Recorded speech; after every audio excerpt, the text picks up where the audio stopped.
Hey there, I'm Brandon, and this is the Dirt Church Devotional.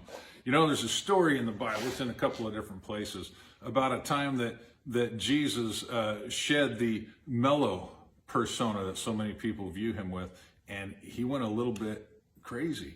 He was kicking over tables, and he made a whip, and he was driving people out of the temple. He was upset because they were disrespecting the temple. In fact, he said these words. He said, "It's written, my house will be a house of prayer for the nations, but you have turned it into a den of robbers."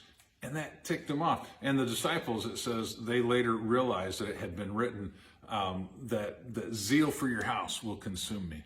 Jesus was zealous for the temple, and he was upset that it was being misused. Why? Because the temple represented God's presence among the people. And the temple was to be a place where people could come and be in God's presence and meet with him and share their needs and cry out to him. And it wasn't just that they could pray for the other nations, but it would be a place where the other nations were welcome to come in. But because of greed, because of whatever, they had totally neglected the intentional purpose of the temple, and they were turning it into a den of robbers. But can I tell you something? The story goes a little bit deeper.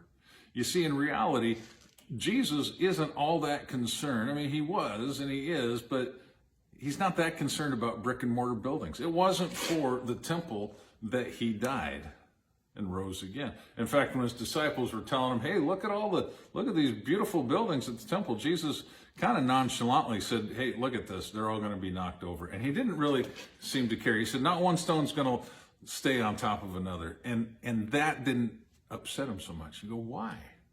Well, if you go into 1 Corinthians, we're told that now that Jesus has risen from the dead, we, believers, are the temple of the Holy Ghost. We are wherein he dwells, and we are to be that representative in the community to the lost. We are to be ones to whom the lost, the nations would come and say, "Hey, can you pray for me? Hey, I need what you've got." But if we are misusing ourselves, if we are abusing ourselves or allowing ourselves to be abused, if we're mistreating our bodies, it doesn't bode well. It doesn't look good. You know, and some will say, "Oh yeah, we should eat right, diet and exercise, and don't drink and don't do drugs and don't smoke and don't do..." True. But you know, no matter what you eat, you're going to die one of these days. And even Paul wrote to Timothy, his young friend, and said, "Look, physical exercise is good for some things, but spiritual discipline holds benefit for all things, for this life and the life to come." So what was it? Well, in the context of what Paul was writing in 1 Corinthians, it had to do with our moral actions. Are we using our bodies morally the way that they were intended, or are we running around and doing whatever we can to bring pleasure to ourselves? Now, it's not that God doesn't want you to have pleasure. He created you that way, but there's a purpose. One man, one woman, married till death do you part. That's his point.